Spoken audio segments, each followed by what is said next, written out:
Good morning, and thanks for joining us. Also on the call with me today are Rick Gonzalez, Chairman of the Board and Chief Executive Officer, Rob Michael, President and Chief Operating Officer, Jeff Stewart, Executive Vice President and Chief Commercial Officer, Scott Rentz, Executive Vice President and Chief Financial Officer, Carrie Strom, Senior Vice President, AbbVie and President, Global Allergan Aesthetics, and Tom Hudson, Senior Vice President, R&D and Chief Scientific Officer. Joining us for the Q&A portion of the call is Roopal Thakkar, Senior Vice President, Development and Regulatory Affairs and Chief Medical Officer. Before we get started, I'll note that some statements we make today may be considered forward-looking statements based on our current expectations. AbbVie cautions that these forward-looking statements are subject to risks and uncertainties that may cause actual results to differ materially from those indicated in our forward-looking statements. Additional information about these risks and uncertainties is included in our SEC filings. AbbVie undertakes no obligation to update these forward-looking statements except as required by law. On today's conference call, non-GAAP financial measures will be used to help investors understand AbbVie's business performance. These non-GAAP financial measures are reconciled with comparable GAAP financial measures in our earnings release and regulatory filings from today, which can be found on our website. Following our prepared remarks, we'll take your questions. So with that, I'll turn the call over to Rick. Thank you, Liz. Good morning, everyone, and thank you for joining us today. 2023 is an important year for AbbVie as we experience Humira biosimilar competition in the U.S. market and as we execute our long-term diversification growth strategy. Now, roughly 7 months into the year, I'm extremely pleased with the progress that we're making against these objectives. The U.S. Humira biosimilar impact is playing out as projected and slightly better than our planning assumptions. We are competing very effectively with the various biosimilar offerings. We have exceeded our guidance in both first and second quarters, with the overachievement predominantly driven by our growth platform, the base portfolio excluding Humira, which, as you know, is the critical driver in our rapid return to growth in 2025 and beyond. To that point, this platform demonstrated operational revenue growth of nearly 8% this quarter, with growth expected to further accelerate in the second half of this year.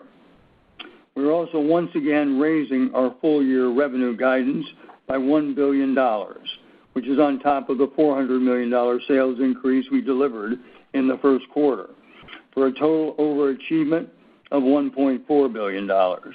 And lastly, we are making good progress with our pipeline across all stages of development, including recent strong data for Skyrizi and ulcerative colitis, as well as the recent U.S. approvals for Rinvoq in Crohn's disease and Epkinly in relapsed or refractory DLBCL, both important new therapies for patients. So in summary, I'm extremely pleased with the strong momentum and execution across the business. It reinforces our confidence in our ability to return to robust growth in 2025 with high single-digit compounded growth rate to the end of the decade. With that, I'll turn the call over to Rob for additional comments on our business performance. Rob? Thank you, Rick. AbbVie delivered excellent results once again this quarter.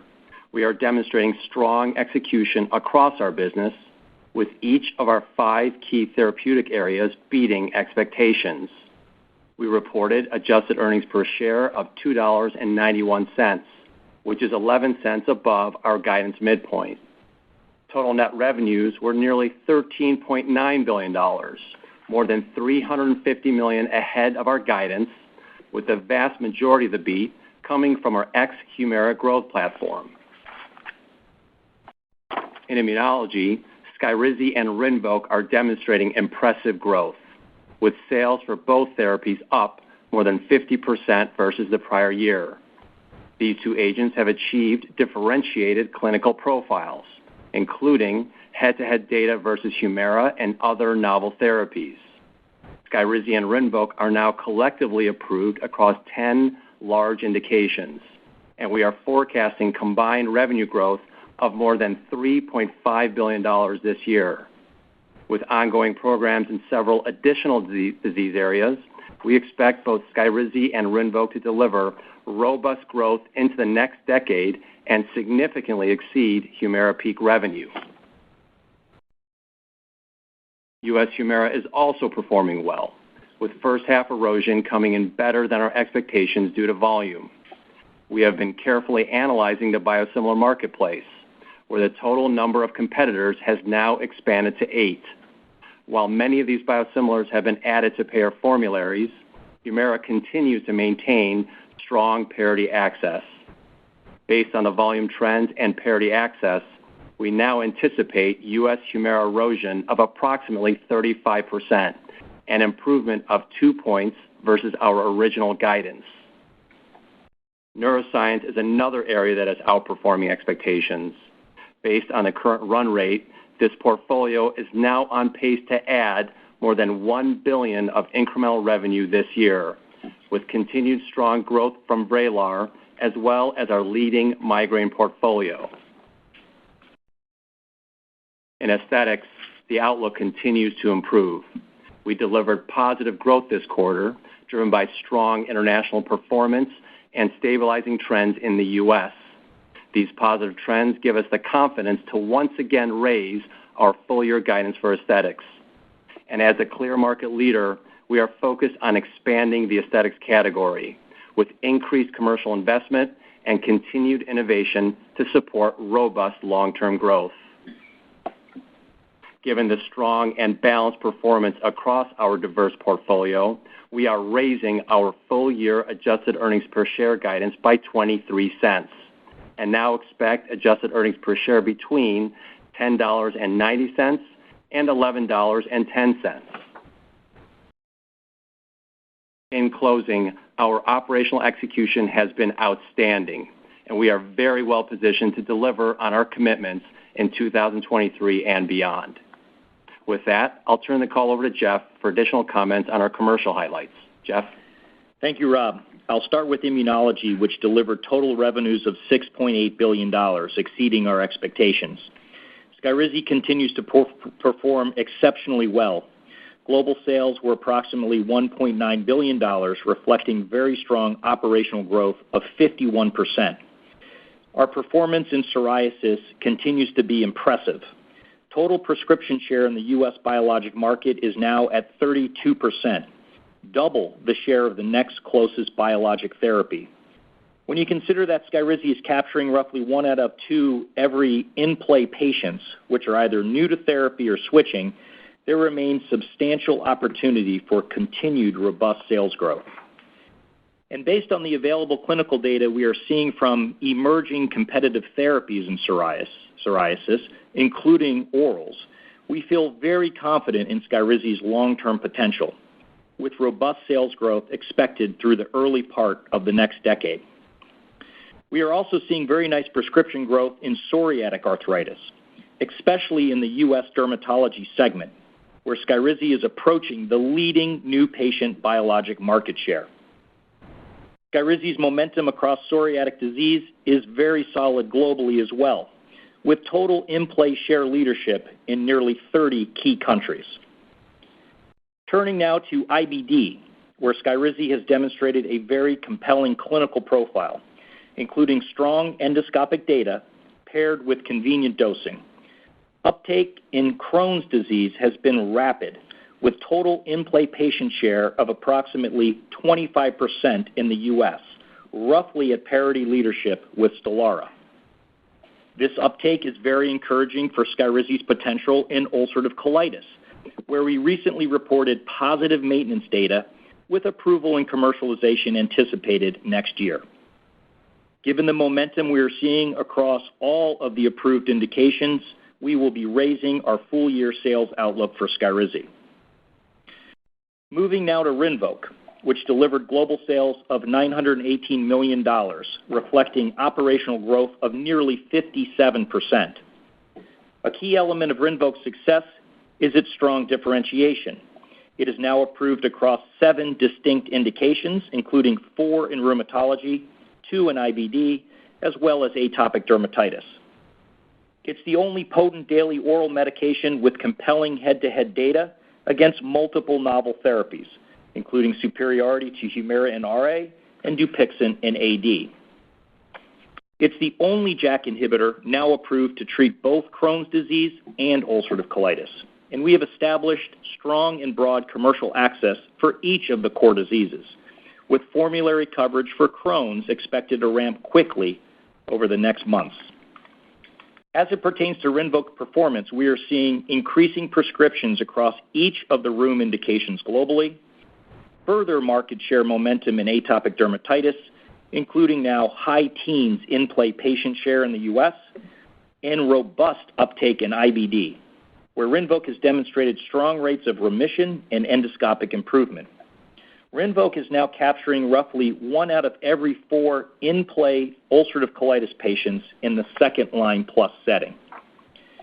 And the early data for Crohn's, which launched just in May, also shows a very strong ramp in new patient starts. We remained well-positioned for continued momentum in this new indication as the only JAK inhibitor approved to treat Crohn's disease. This level of performance, along with the development of ongoing projects across several other diseases, such as giant cell arteritis and systemic lupus in rheumatology, and multiple additional derm indications, reinforces the long-term potential for Rinvoq, with strong sales growth expected through the early part of the next decade. Global Humira sales were $4 billion, down 24.8% on an operational basis due to biosimilar competition. Erosion in the U.S. remains slightly better than our expectations due to volume, with the vast majority of the impact this quarter driven by price. Turning now to hematologic oncology, where total revenues were approaching $1.5 billion. Imbruvica global revenues were $907 million, down 20.8%, consistent with our expectations. Venclexta global sales were $571 million, up 15% on an operational basis, with strong demand for both CLL and AML. And we are particularly pleased with the international performance here, following continued reimbursement progress in the EU and inclusion in China's national reimbursement list. We also recently received the U.S. approval for Epkinly in third-line plus DLBCL, further expanding our on-market portfolio in heme-onc. Early prescription trends have been encouraging, with a more robust opportunity expected as we progress development in earlier lines of therapy. We also anticipate approval and commercialization in Europe and Japan later this year. In neuroscience, revenues were nearly $1.9 billion, up 14.2% on an operational basis. Vraylar continues to exceed our expectations. Sales of $658 million were up 33.9% on an operational basis, with increasing momentum across all indications following the MDD approval late last year. Within migraine, we remain the clear market leader with unique treatment options for both acute and chronic conditions. Our oral CGRP portfolio contributed $292 million in combined sales this quarter, reflecting growth of more than 30%, as we continue to see strong prescription demand for both Ubrelvy and Qulipta.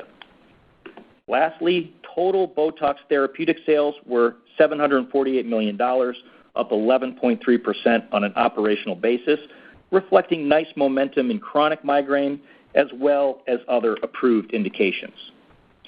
This franchise continues to outperform our expectations, and we will be raising our full-year guidance for the collective neuroscience portfolio. So overall, I'm extremely pleased with the performance and execution across the therapeutic portfolio, with growth expected to accelerate through the second half of the year. And with that, I'll turn the call over to Carrie for additional comments on aesthetics. Carrie? Thank you, Jeff. Second quarter global aesthetic sales were approximately $1.4 billion, up 2.9% on an operational basis, with strong performance from our international portfolio offsetting the economic impact in the U.S. U.S. aesthetic sales were $829 million, down 6.2%.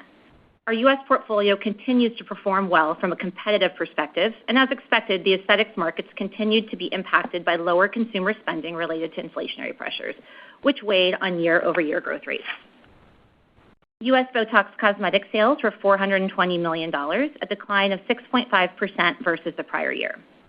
While the U.S. cosmetic toxin market declined low single digits in the second quarter on a year-over-year basis, growth rates improved through the quarter, with June showing a return to positive year-over-year market growth. Botox Cosmetic continues to be the clear market leader, maintaining strong and stable share despite new competitive entrants. U.S. Juvederm sales were $125 million, down 14.5% on a year-over-year basis as we continue to see a more pronounced impact from inflationary dynamics on higher-priced, more deferrable procedures such as filler. The U.S. filler market declined approximately 20% in the quarter on a year-over-year basis due to the persistent inflationary environment. Our Juvederm collection remains the market leader, and share was stable in the quarter. The economic metrics that we track for the U.S. have largely stabilized.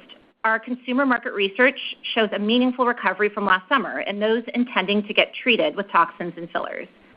Additionally, we have now lapped the beginning of the market downturn, which occurred in the second quarter of last year. Based on these factors, we expect growth rates for the U.S. facial injectables to improve in the second half of this year. Our international aesthetics portfolio continues to perform exceptionally well with strong results in many key markets. Second quarter sales were $555 million, reflecting operational growth of nearly 20%. International Botox Cosmetic sales of $265 million increased approximately 14% on an operational basis, and international Juvederm sales were $243 million, up approximately 28% on an operational basis.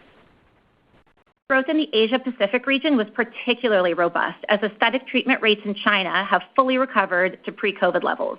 We continue to anticipate strong, normalized growth through the remainder of the year in China. We are very pleased with the strong performance of our international aesthetics portfolio over the first half of the year and continue to expect similarly strong results in the second half. In the third quarter, we will be facing a challenging year-over-year comparison due to a shipment timing benefit we saw in the third quarter of 2022. This is expected to result in relatively flat growth for our international portfolio in the third quarter. On a full-year basis, we expect our international aesthetic sales to grow high single digits.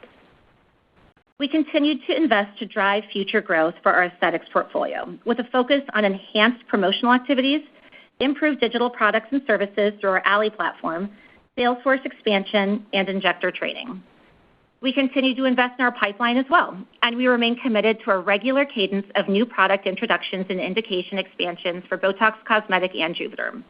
We recently announced the FDA approval of Skinvive, the first hyaluronic acid filler in the U.S. for improved skin smoothness of the cheeks, which, along with the recently launched Volux filler for jawline contouring, will help sustain our leadership position in the U.S. filler market.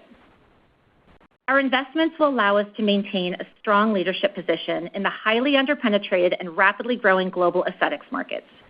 We remain very confident in the long-term outlook for our aesthetics portfolio and continue to expect to deliver greater than $9 billion in 2029. In the near term, the improving aesthetics outlook in the U.S. and continued robust international performance gives us confidence to once again raise our full-year aesthetics guidance with an expectation for continued operational growth over the back half of the year. With that, I'll turn the call over to Tom. Thank you, Carrie. We've continued to make very good progress with our pipeline over the quarter. We had a substantial amount of activity across our R&D pipeline, resulting in new approvals and advancements of several programs. In immunology, we received FDA approval for Rinvoq in Crohn's disease, marking its 7th FDA approval across gastroenterology, rheumatology, and dermatology. In our Crohn's development program, Rinvoq demonstrated a very rapid and strong impact on symptoms, as well as endoscopic improvement. Given its strong benefit-risk profile, we believe Rinvoq will be an important new medicine for patients suffering from moderate to severe Crohn's disease. While Crohn's disease approval marks the completion of the core indications, we believe Rinvoq has the potential to become a highly effective therapy in several additional important diseases. We recently began phase 3 studies for Rinvoq in systemic lupus and hidradenitis suppurativa, and we remain on track to begin phase 3 studies in alopecia areata later this year. We'll also see data later this year from a phase 2 study in vitiligo, which could support advancement to phase 3 in this indication as well. Moving to Skyrizi, where in the quarter we announced positive top-line results from our phase 3 maintenance trial in ulcerative colitis. In this study, Skyrizi met the primary and key secondary endpoints at week 52 compared to the withdrawal arm, demonstrating that patients continuing treatment with Skyrizi maintain high levels of clinical remission, as well as more stringent endpoints such as endoscopic improvement, histologic endoscopic mucosal improvement, and steroid-free remission. It's important to note that approximately 75% of the patients in this study had failed advanced therapy, including not only anti-TNFs, but also other biologics, JAK inhibitors, and S1P modulators. This represents a very difficult-to-treat population in ulcerative colitis. Skyrizi's strong performance in patients with and without failure to advanced therapies, including patients who were naive to advanced therapy, demonstrate its utility across the spectrum of moderate to severe UC patients. We remain on track to submit our regulatory applications in the third quarter, with approvals anticipated in 2024. We also recently published results from a head-to-head trial comparing Skyrizi to Otezla in patients with moderate psoriasis, with Skyrizi demonstrating clear superiority to Otezla on all primary and ranked secondary endpoints at week 16 and 52. At week 52 of the study, 64% of patients achieved absolute skin clearance, as measured by PASI 100 and SPGA clear, compared to just 3% for Otezla, underscoring Skyrizi's ability to drive very high and durable responses in these moderate patients. In addition to higher clinical efficacy outcomes, the patients treated with Skyrizi, which is a self-injectable, administered quarterly, reported improvements in health-related quality of life measures and greater treatment satisfaction compared to those treated with Otezla, which is an oral administered twice daily. Additionally, Skyrizi demonstrated favorable safety and tolerability compared to Otezla. The rates of adverse events, including serious and severe AEs, were numerically higher with Otezla than with Skyrizi treatment. Similar to previous studies, Otezla treatment was associated with high rates of gastrointestinal distress, such as nausea, diarrhea, and vomiting, which resulted in a 7% discontinuation rate in the first 16 weeks of treatment, compared to no discontinuations for Skyrizi patients. We're incredibly pleased with these results, which further underscore Skyrizi's position as a best-in-category treatment for moderate to severe psoriasis, providing very high efficacy, durable responses, a safe and tolerable profile, and convenient quarterly administration. In oncology, we received accelerated approval in the U.S. for Epkinly as a monotherapy treatment for patients with relapsed or refractory DLBCL who had received 2 or more systemic therapies. We also recently received positive CHMP opinion with an approval decision in Europe expected later this year. DLBCL is a very aggressive disease where later-line patients have limited options. We're extremely excited to bring this new subcutaneous treatment option to patients. In the quarter, we also announced positive top-line results from the follicular lymphoma cohort of a phase 2 trial evaluating Epkinly in patients who have received at least 2 prior lines of therapy. In this study, Epkinly performed very well as a monotherapy, demonstrating an overall response rate of 82%. We are pleased with these results and plan to discuss these data with regulatory agencies about the potential to support a submission for accelerated approval. Beyond the mid-stage studies supporting accelerated approvals in later lines of therapy, we also have phase 3 trials ongoing in earlier lines of DLBCL and follicular lymphoma, and we look forward to providing updates on these programs as the data mature. In our navitoclax program, we recently saw top-line results from the phase 3 Transform-1 trial evaluating navitoclax in combination with ruxolitinib for patients with treatment-naive myelofibrosis. The study met the primary endpoint at week 24, demonstrating a statistically significant improvement in the percentage of patients who achieved spleen volume reduction of at least 35% compared to Rux plus placebo. For the primary endpoint, the nab-class combination showed a doubling of improvement over Rux alone, with 63% of patients on the nab-class combination achieving SVR35 compared to 32% in the Rux plus placebo combination. In the study, the nab-class combination did not achieve the first ranked secondary endpoint, which was improvement in total symptom score at week 24. Additional follow-up data on SVR and TSS, as well as other endpoints, are expected in the fourth quarter of this year. We plan to wait for these more mature data before engaging with regulatory agencies in order to have a more comprehensive picture of the patient's clinical response and clinical benefit that nab-class can provide. Looking to the remainder of this year, we remain on track for several additional data readouts from our late-stage oncology programs, including phase 3 data from Venclexta's CANOVA trial in relapsed refractory multiple myeloma patients with T1114 mutation. As a reminder, this is an event-driven study, and we're waiting for just a handful of remaining events, so we'd expect to have these data in-house in the coming months. And we remain on track to see phase 2 data for Teliso-V in second-line plus advanced non-squamous non-small cell lung cancer in the fourth quarter. We're also making very good progress with several earlier stage solid tumor programs.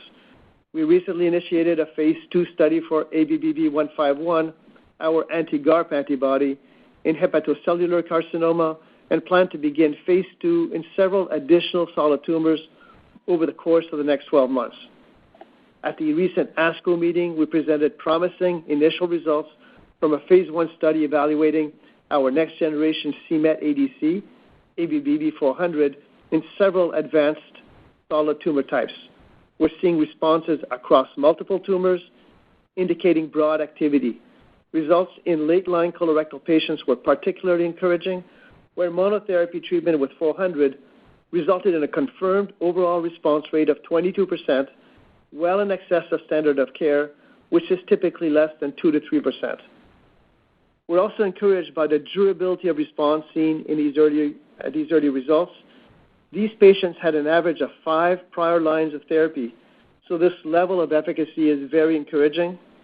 Based on these results, we plan to start our phase 2 program later this year, beginning with a second-line colorectal cancer study. Now moving to neuroscience, where in the quarter we received a positive CHMP opinion recommending approval of atogepant for migraine prevention. We anticipate a decision in the coming months, and if approved, atogepant would be the only oral CGRP antagonist approved in Europe for prevention of both episodic and chronic migraine.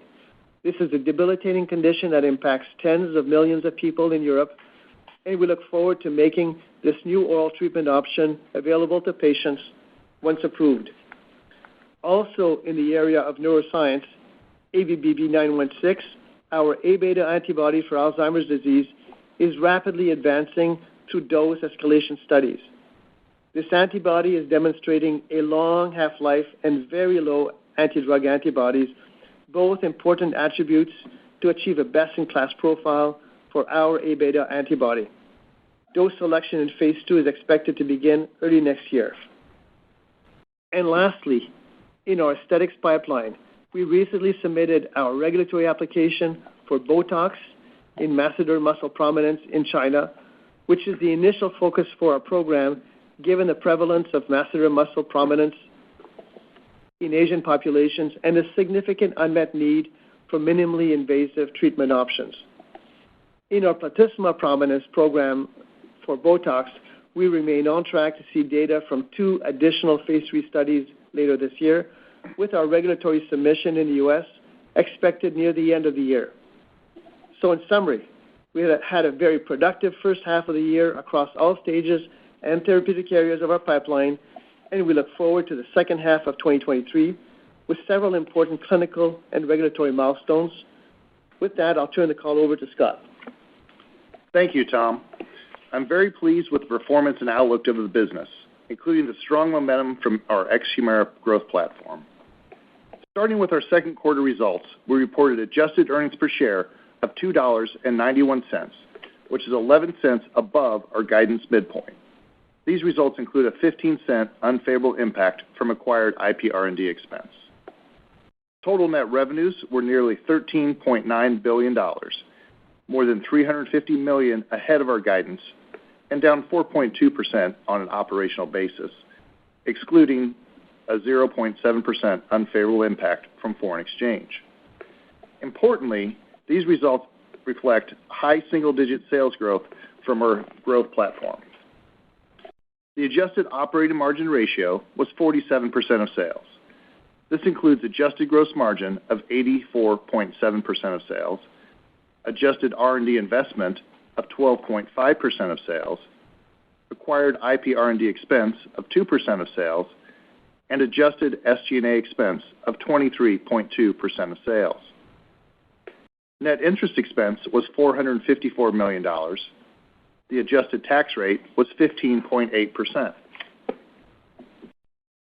Turning to our financial outlook, we are raising the midpoint of our full-year adjusted earnings per share guidance by 23 cents and now expect adjusted earnings per share between $10.90 and $11.10. This guidance does not include an estimate for acquired IP R&D expense that may be incurred beyond the second quarter.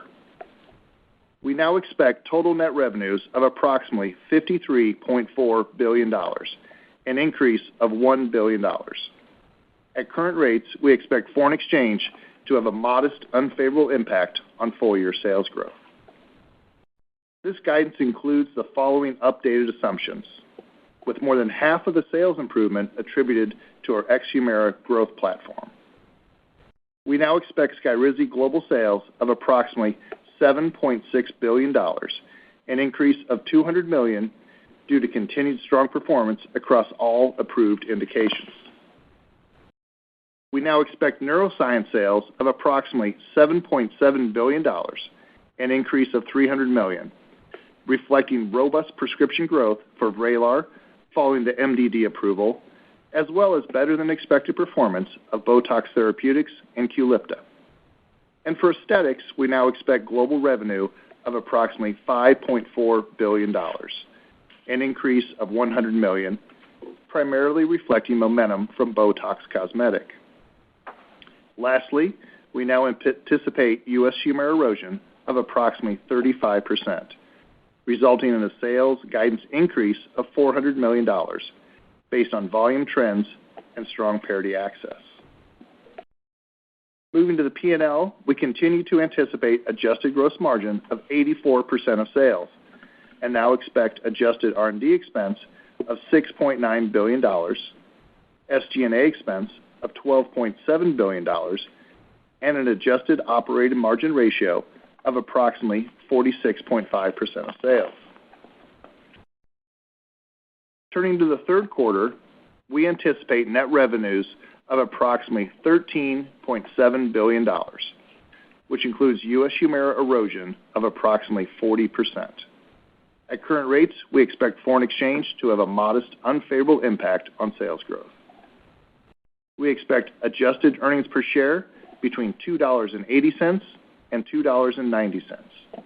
This guidance does not include acquired IP R&D expense that may be incurred in the quarter.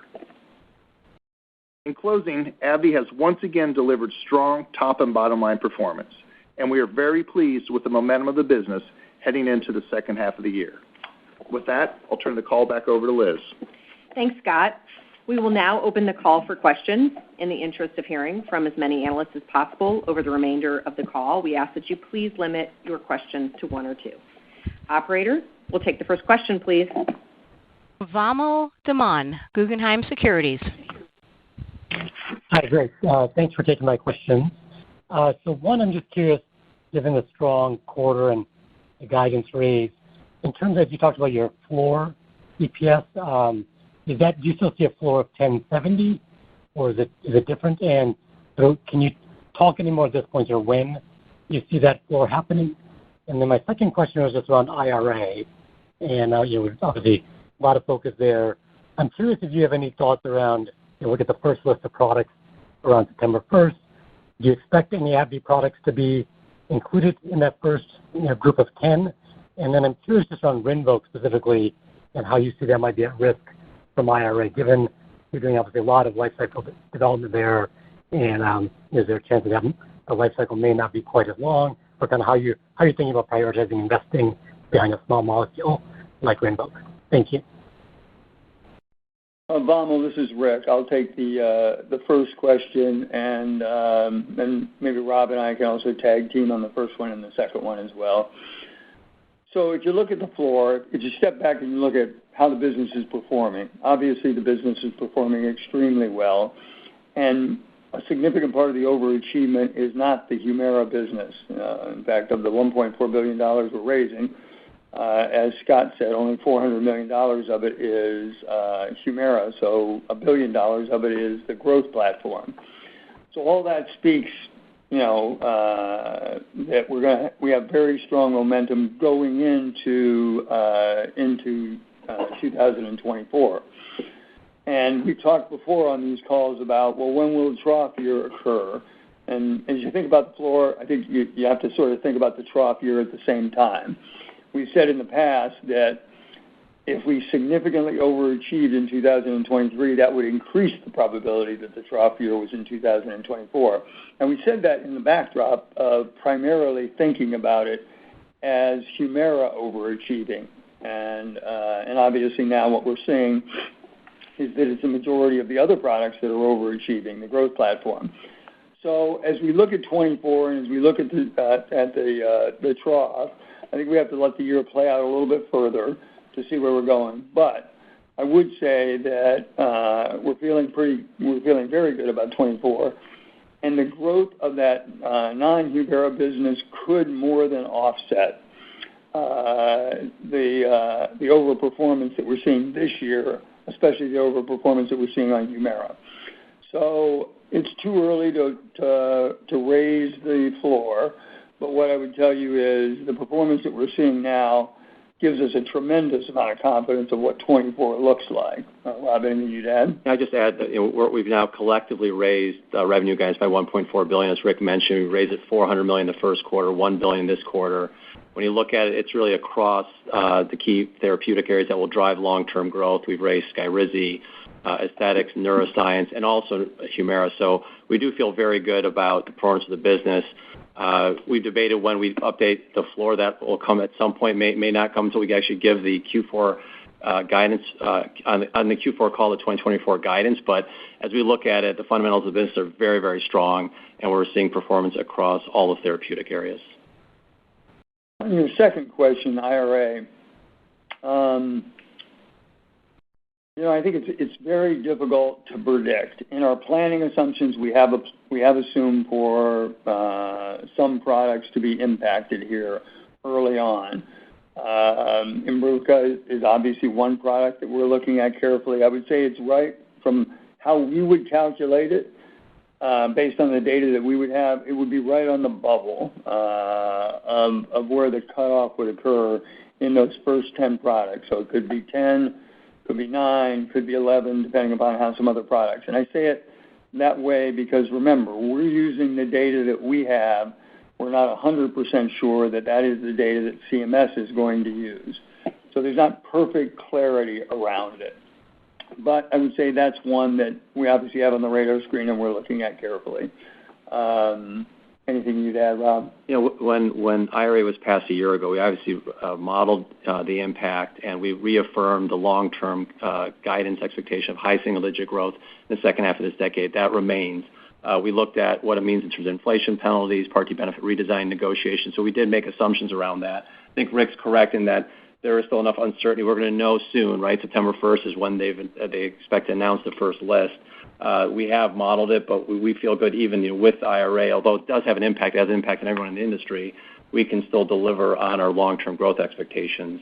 On your question, and then keep in mind, too, when you look at the Medicare percent of business for AbbVie, in the U.S. it's about 20%. Globally, it's a little bit lower, obviously. And so you look at us relative to our peers, we have a lower percent of the business that's exposed to Medicare. And then when we look at specifically at Rinvoq, the thing you have to keep in mind with Rinvoq, with indication expansion, the percent of sales you're talking about by the time, it potentially be selected for negotiation, potentially in the later part of the decade, you're talking about something more like 10 to 12%. Because you have to keep in mind the new indications in many cases serve younger patient populations. And so that's the way we're looking at Rinvoq. We're continuing to develop it. We obviously have a number of indications that could launch later in the decade. We feel very good about that. Those indications can collectively contribute a couple $2 billion of revenue. We'll continue to drive that robust growth we expect from Rinvoq and Skyrizi as well. And so we've modeled the impact of IRA. We don't expect it to impact the development plans for Rinvoq. Thank you, Vamil. Operator, next question, please. Chris Schott, J.P. Morgan. Great. Thanks so much. Just two questions for me. I guess first, can you just elaborate in terms of what you're seeing with biosimilar Humira as we think about kind of the price and volume dynamics? I guess specifically, any surprises from your side in terms of how this is playing out? And then just any qualitative comments you can provide about how you see this kind of translating as we kind of think out to 2024. And then my second question was just on the Skyrizi updated guidance. Just a little bit more color on that $7.6 billion of, at this point, how much is coming from psoriasis versus psoriatic arthritis versus this Crohn's launch that seems to be off to such a strong start? So any just directional color of like the mix of the indications would be very helpful. Thank you. Yeah, hi, Chris. It's Jeff, and I'll answer your first question. So in a nutshell, we haven't been surprised at any of the dynamics that we've seen play out. We've called it very, very accurately. So again, nothing that's really, other than some small volume holding on a little bit better, that's really different. So we're quite pleased with how our contracting and access has played out. And that parity access for Humira has been important. And again, it's what we believed would happen. We think it's good for patients, obviously, who can maintain their therapy with very little volatility, and it's certainly provided us with a lot of predictability. And so I think we've managed sort of the first half with the Amgen launch and then the second half dynamics very, very well. And if you look to 24, as I've highlighted before, we do have 2-year agreements with some of our accounts. And, we negotiated those in good faith, and we expect them to be honored. And remember, these are parity contracts for both 23 and 24 with Humira access coexisting with these multiple biosimilars. So I would say based on these dynamics, we're confident that Humira access will remain quite meaningful in 2024. And we know that as more biosimilars become established, we're also, as we've highlighted, appropriately planning for some volume loss in those certain so-called wax-sensitive accounts over time. So really no surprises in terms of what we've seen overall. So we're quite pleased. So Chris, this is Rob. Just give you some color, both in terms of the 23 guidance and the erosion assumptions around that, and then I'll talk about 24 briefly as well. In the first half of the year, obviously, the vast majority of that erosion came from price. We saw very little volume impact. But now with 8 biosimilars on the market and some pursuing a low-WAC strategy, we have assumed high single-digit volume erosion in the second half of the year, which would put the full-year volume impact at mid-single digits. The rest of the 35% comes from price as we've negotiated those higher rebates to maintain strong parity access. Now, while we're not providing 24 guidance today for U.S. Humira, it is reasonable to assume that there will be additional price erosion. Some will come from the annualization of the rebates that increased in the second half of this year, and some will come from rebate increases negotiated for 2024 parity access. I would also expect more volume erosion in 24 given the mid-year entry of biosimilars this year, especially those that are pursuing a low-WAC strategy. We've taken a close look at consensus estimates. Analyst estimates have a very wide range. The difference between the lowest estimate and the highest estimate approaches $4 billion. However, I'd say the average of those estimates appears to be a reasonable expectation for next year. Obviously, we'll give formal guidance likely on the Q4 call, which is our customary practice. But if you look at the average of those estimates, it should give you a good sense. Thanks, Chris. Operator? No, we got number 2. Sorry. Yeah, and then this is Rob, I'll take your question on Skyrizi. So of the $200 million, it's really split evenly between psoriatic, $100 million, and IBD, $100 million. So that's $7.6 billion. Psoriatic's about $6.7 billion, and IBD is around $900 million. Thanks, Chris. Operator, next question, please. Mohit Bansal, Wells Fargo. Great. Thank you very much for taking my question, and congrats on the quarter. One clarification question, and then one question. So clarification, so Rick, you mentioned that you think about, at this point, you're not talking about increasing the floor, but you feel comfortable about the floor EPS range of $10.70. Is that fair, be it in 2023 or 2024? That's the first clarification question. And then second one is, when we talk to investors, they do feel comfortable about the ex-Humira portfolio, but one question that comes up all the time is that, the lack of shiny object or pipeline beyond Skyrizi and Rinvoq. To the extent you agree with that assessment, how do you plan to mitigate that? Or is there anything in the pipeline that investors are missing at this point? Thank you. Okay. This is Rick. So as far as the 1070, I would tell you that we feel highly confident in the 1070. So there shouldn't be any concern there. And as I said, with how the growth platform is performing, we would expect to update at some point the floor. And obviously, by the way I'm saying it, the update would be in a upward direction. So hopefully that gives some clarity around the floor. I think when you think about the pipeline, what I tell you about the way we operate is we design our investment in R&D to be able to deliver the kind of growth that we expect for the business over the long term, both short term and long term.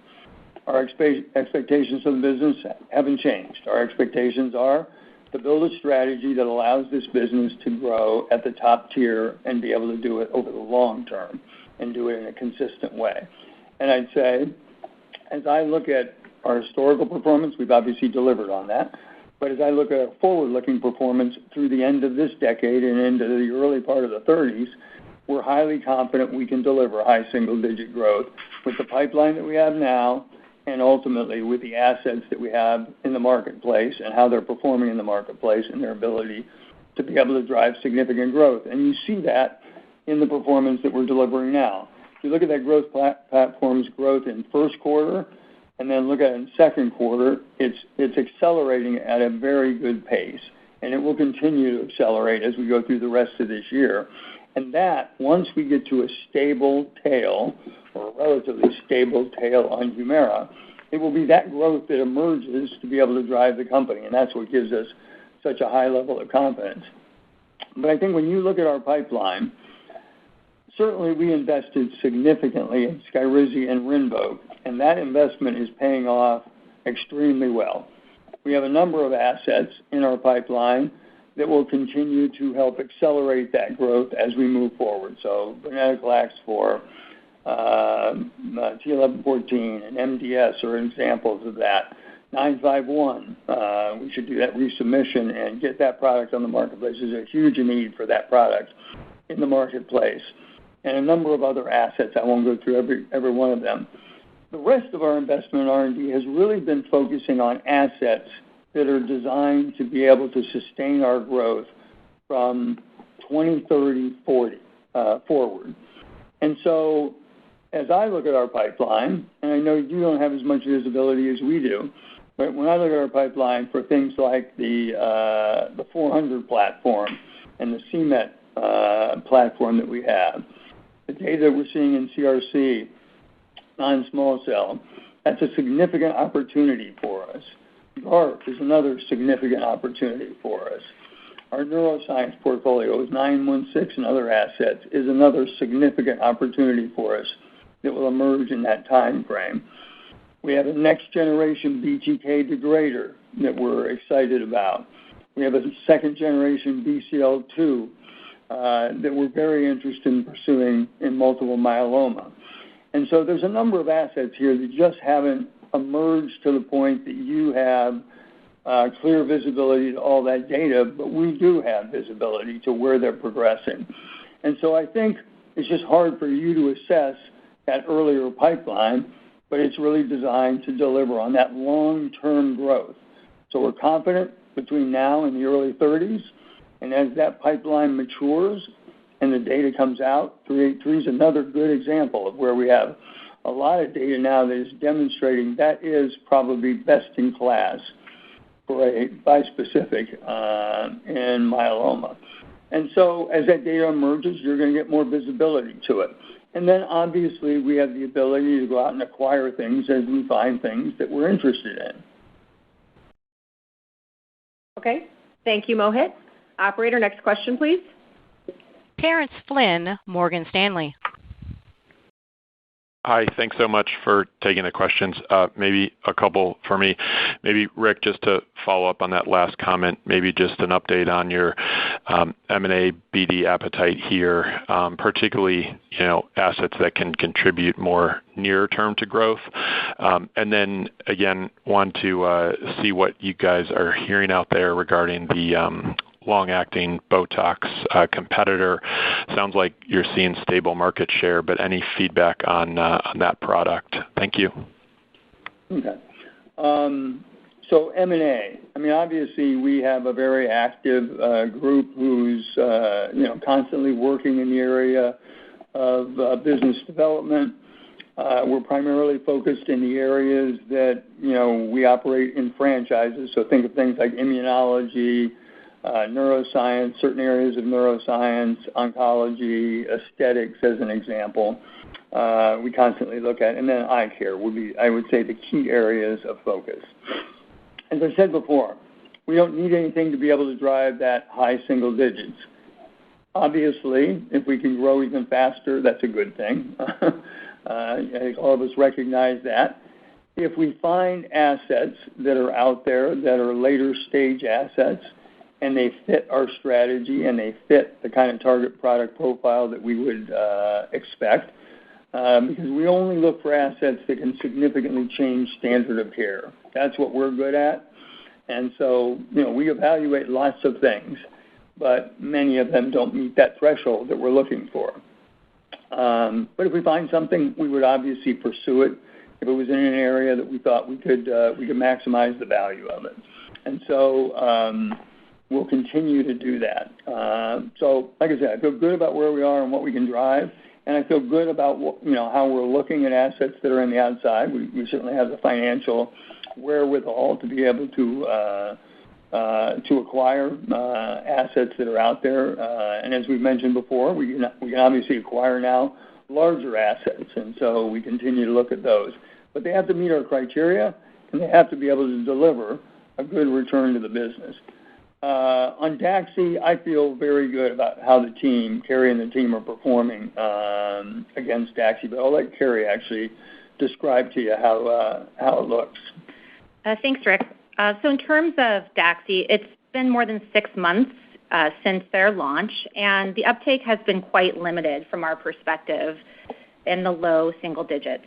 So for context, as we benchmark our competitive launches, and you would benchmark this launch versus the most recent toxin to enter the U.S. market, you would see it's tracking to about 25% of where another product would be at the same point in its launch. And in terms of customer feedback, we continue to hear that expectations are just not being met on duration. That's expectations on the customer side and on the consumer side. So we have yet to see impact on Botox share, and Botox will continue to be the clear market leader as the other toxins compete for the number 2, 3, 4 position in our customers' offices.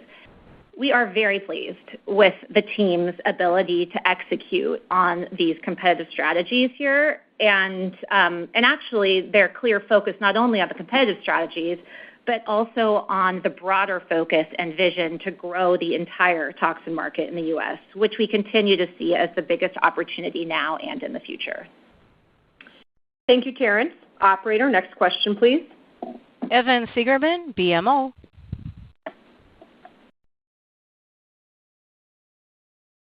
Hey, guys. Sorry about that. I was on mute. Thank you for taking my question. I wanted to just talk about kind of how you think about market share across the growth portfolio, specifically Skyrizi and Rinvoq kind of going forward. Is there a potential ceiling for them in the amount of market share you can realize in these markets? Or maybe comment on some of the gating factors for market share growth in each, the patient, provider, and reimbursement agreements. Thank you so much.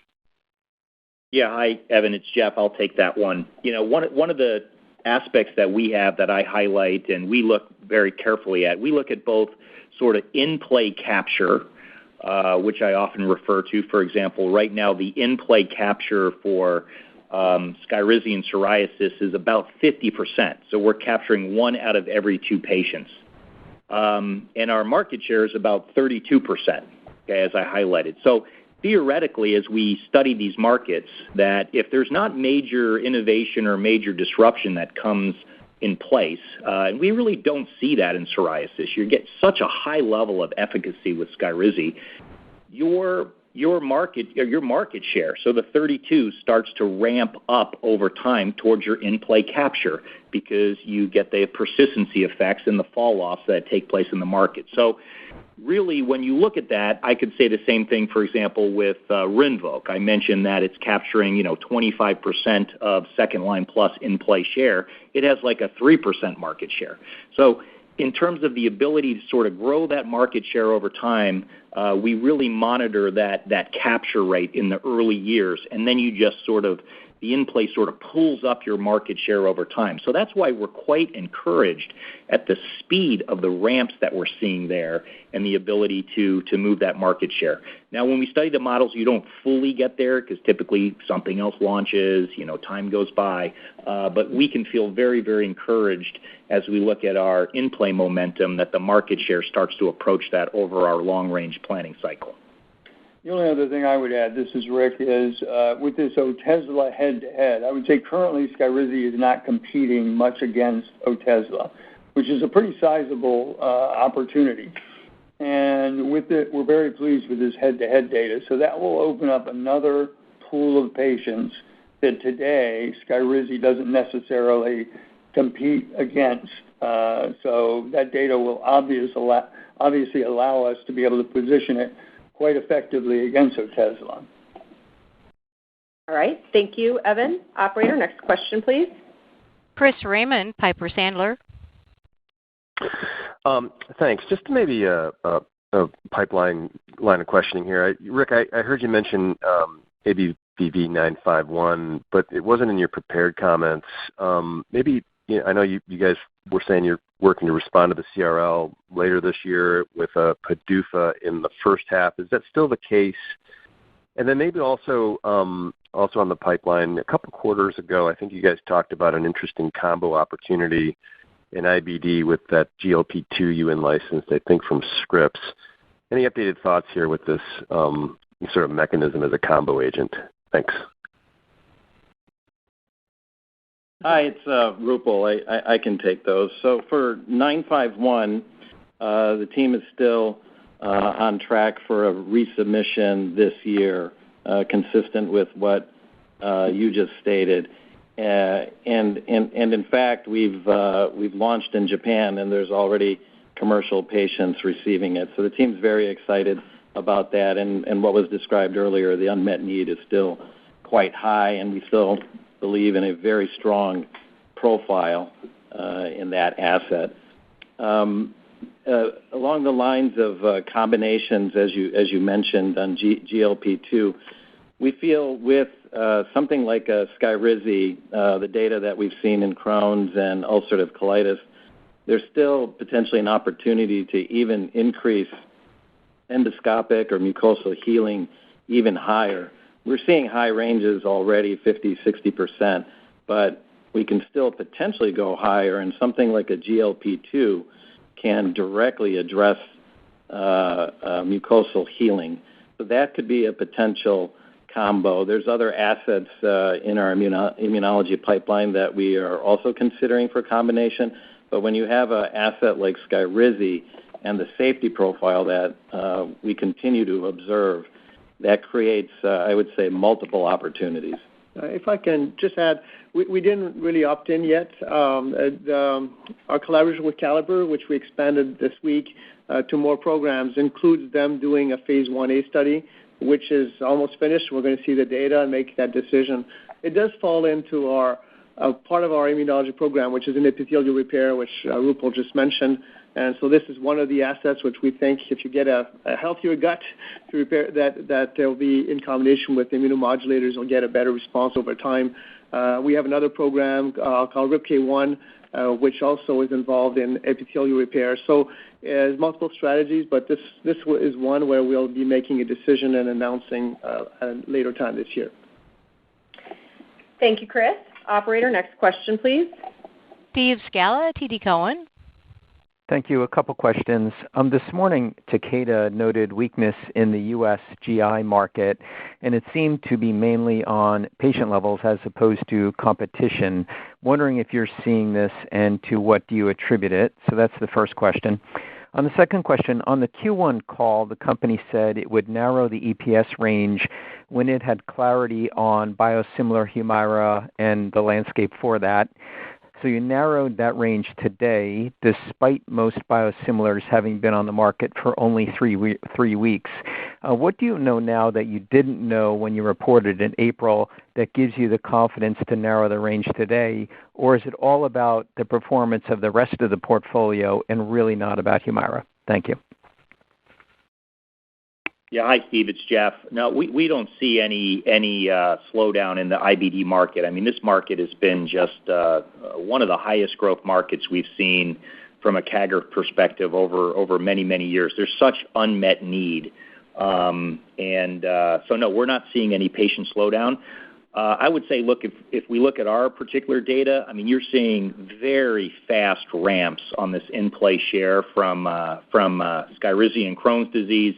Now you're seeing an equally fast ramp in the early weeks from Rinvoq and Crohn's disease.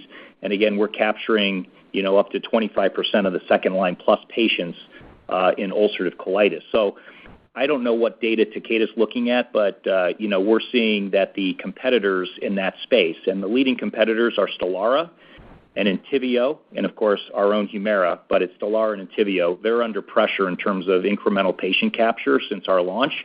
And we'll continue to monitor, but we don't see any patient flow issues in the marketplace.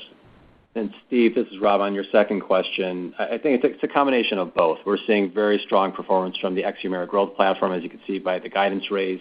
So that's certainly a contributor. But now that we're beyond the middle of the year, we know the biosimilars that have entered the market. We know they're facing prices. We've maintained strong parity access, and so that also increases our confidence, which is why we've narrowed the range to 20 cents. But it's a combination of both the ex-Humira growth platform performing very strongly, as well as where we sit today with biosimilar competition for Humira. Thanks, Steve. Operator, next question, please. Carter Gould, Barclays.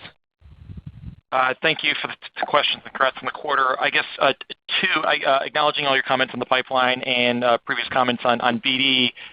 Rick, was looking to get your thoughts on how the more assertive FTC here is either limiting your target list on BD or your ability to complete deals. And then maybe just on Botox, just was hoping for a little bit more color on the sustainability of the ex-US trends versus maybe some of that demand getting pushed into the quarter after some of the shutdowns, COVID impacts, and whatnot ex-US. Thank you. Okay. So I'll take the first question. Obviously the FTC appears to be applying a lot more scrutiny to transactions. Having said that, I would say even before this happened, we would always evaluate an acquisition of a product or a company in the backdrop of what we thought the competitive environment would be and our position in that market. Meaning we didn't necessarily go out and try to do transactions that we thought would be extremely difficult from an FTC standpoint. So I think the way we think about the FTC situation now is, look, it may require more time to get acquisitions through. It may even require that you're willing to pursue litigation in order to get those through. But in the end, if your position is that what you're trying to do is not anti-competitive, you will be able to ultimately prevail in that process.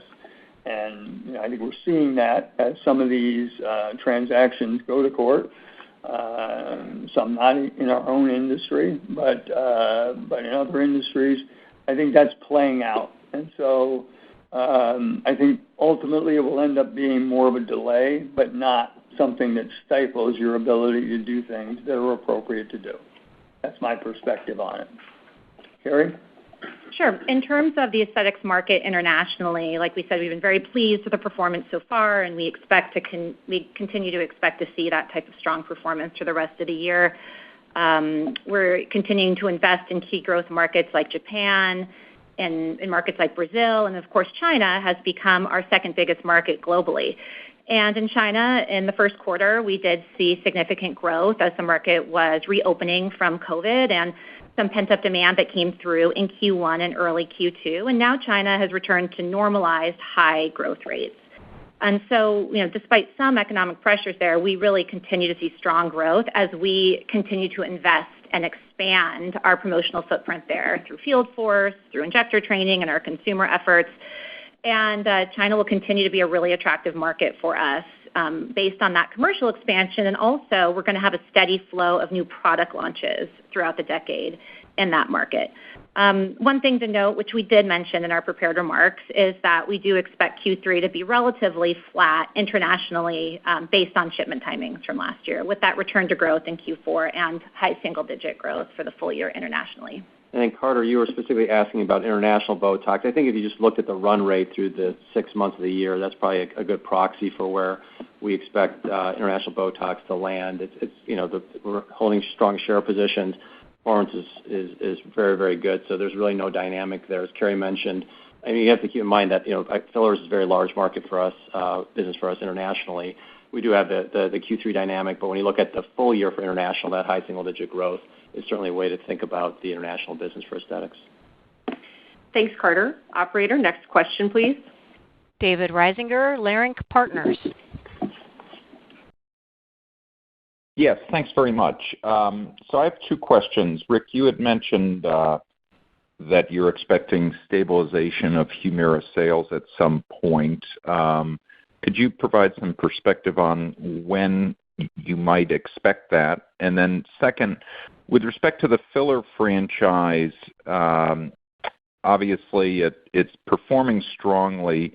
Could you discuss the prospects, including the driver of weight loss drug patients seeking to compensate for facial hollowing?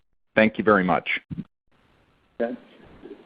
On the Humira tail, as Rob mentioned earlier, obviously you have the annualization of the impact that we have this year, the second half annualization that's going to roll into 24.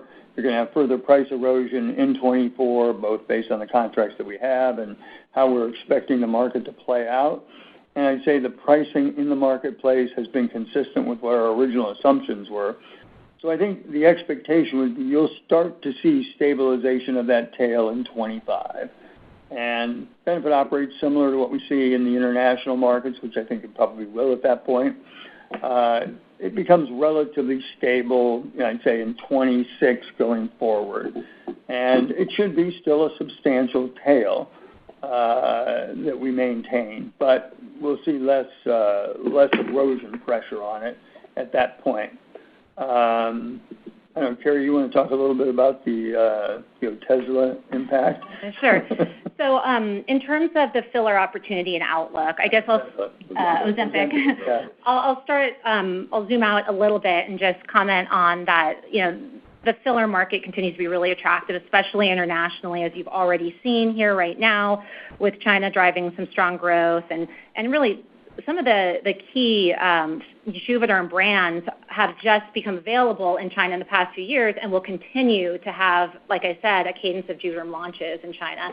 And then our increased investment all over the world and continues to drive our filler business and gives us a lot of optimism there internationally. Now, in the U.S., we have said that the inflationary dynamics have impacted the U.S. market for filler, and more than toxin, just by the nature of the filler pricing and procedure, and also in terms of the patient journey. Patients tend to start on toxin before they add filler. And so, for all those reasons, we believe that the filler market will continue to improve in the second half of the year, although it will lag the toxin market recovery a bit. Now, in terms of the question around Ozempic, we have been keeping an eye on that and how these weight loss products could have an impact on the aesthetics market. And what we see is that really anything that gets a consumer engaged in their appearance, including products like Ozempic, are a positive tailwind for the aesthetics business. And we are hearing some customers say that this, facial hollowing for fillers that's a result of these products is an opportunity for fillers. We see that on social media. We're tracking it in other forms of media, and we think that like many other consumer trends around aesthetics, this will just continue to be a tailwind and a positive dynamic for the business. Operator, thanks, David Reisinger. Operator, next question, please. Tim Anderson, Wolfe Research. Thank you. A couple of questions. How much uncertainty is there in terms of contracting in the I&I category in 2024 from a pricing standpoint for Skyrizi and Rinvoq? And when will you be able to provide an update on how those pricing discussions are going for those two brands? So not the formal sales guidance for those products, but how the pricing discussions are going. And what is your expectation today for that level of price erosion in 2024 relative to what it's been in 2023? Thank you. Okay. So I think Jeff and I will tag team this one. It's a great question because, look, I think we all know there's been some question out in the marketplace since the first quarter about I&I pricing. And so let me try to frame our perspective on the pricing, because I think there's some misconception that's developed in the marketplace to some extent around I&I pricing. I guess the first thing I'd say to you, this is a market we know well. We've been in this market for a long time. We're obviously the clear leader in this market. So it's a market we know extremely well. And obviously we know any trend that's occurring in this market to a high degree of detail. And what I would tell you is that we see no fundamental change in the way pricing is being dealt with in this marketplace, nor do we expect to see any fundamental change that occurs in the foreseeable future. So that brings me to the rebate question in the first quarter. And I would tell you that we're operating exactly the same way we have historically operated in this segment as it relates to rebating or discounting. When we get a new indication or when we get a new product, one of the things that we evaluate is, okay, what level of rebating should we do in order to maximize two things for the product: the speed at which we can drive the ramp and the ultimate peak sales that we can drive for that asset. We weigh those two things against how we look at contracting and getting on formulary. And so when you get an indication, you make a trade-off of, do I want to be on formulary or don't I? If I do, I have to provide some level of incremental rebates. Is that a financially positive decision for the asset and the company? And if it is, we make that decision. And I would say that Skyrizi and Rinvoq are classic examples of that strategy. And I would say, look at how they're performing. We're going to grow those two assets despite the increased rebates, $3.5 billion this year. And that's a pretty good trade-off. I don't know, Jeff, anything you'd add? Yeah, maybe just to build on that point, Rick. I mean, this fact base of 7 indications in 1 year in one category with one firm, it's really unprecedented. It's not going to happen again. And I think it's important, to think about how it works. I mean, when you get a new indication and they're sequencing over time, you've got to clear the payer's P&T clinical committee, and they don't meet every day. They meet every couple months. So there's a process there. And then you've got to be added to the formulary structure. So you either have to somehow gain a new spot by indication or replace a competitor. And that's not easy as well. And so that's why what we see in the marketplace, many competitive firms have to offer these free or bridge programs, and not just for a quarter or two.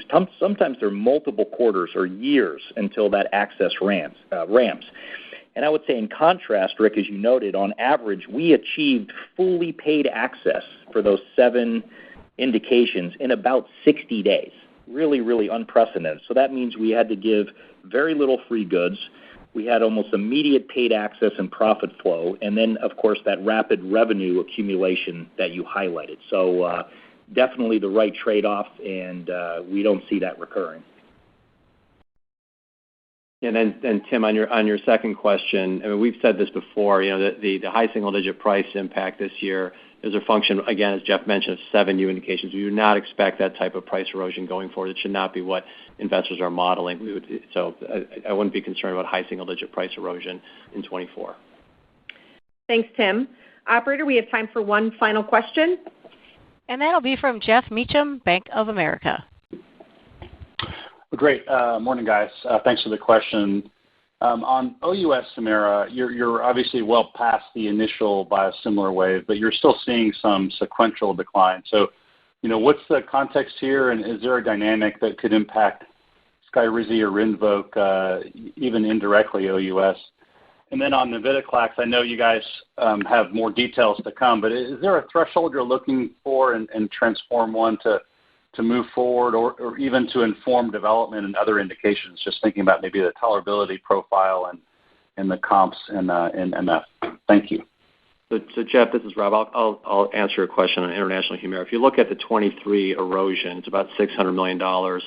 It's really split in, I'd say, 3 buckets. About $300 million of it is new biosimilar markets like Canada, Puerto Rico, Mexico. Those are, remember, we have additional waves coming in, so that's, the next wave coming in, so about half of it is that. And then I'd characterize about $200 million being really the impact of new agents like Skyrizi and Rinvoq, right? So you have agents that deliver higher standard of care, and so you're going to see share erosion just through that dynamic. And fortunately, we've brought forward our own products that do that. And so I'd say of that, 600, 200 is roughly that. And then in the international markets, you typically see some, I'd say low to mid-single-digit price erosion, just typically year over year. So that's about another $100 million. So it's important to characterize it the right way. It's not so much markets that were, biosimilar several years ago. It's more recent biosimilar markets, our own competition from our own agents, as well as the typical price erosion you see in the international market. Hi, it's Roopal. I'll take the navitoclax question. So we'll continue to monitor the spleen volume reduction and see how that looks towards the end of the year, and if it maintains the high level that Tom described, that's something that is definitely a positive. The other things that we'll get that will reveal themselves over the longer term is the marrow fibrosis, and that, along with the spleen volume reduction, and actually some of our earlier data may be correlative for survival events, so we'll get an early look at those. And then in terms of tolerability, what we've seen thus far is consistent with what we've seen initially, and it is a titratable dosing. So, the clinicians can tailor in the study to what the patient needs. So more to come by year end. Okay. Thanks, Jeff. And that concludes today's conference call. If you'd like to listen to a replay of the call, please visit our website at investors.abbvie.com. Thanks again for joining us.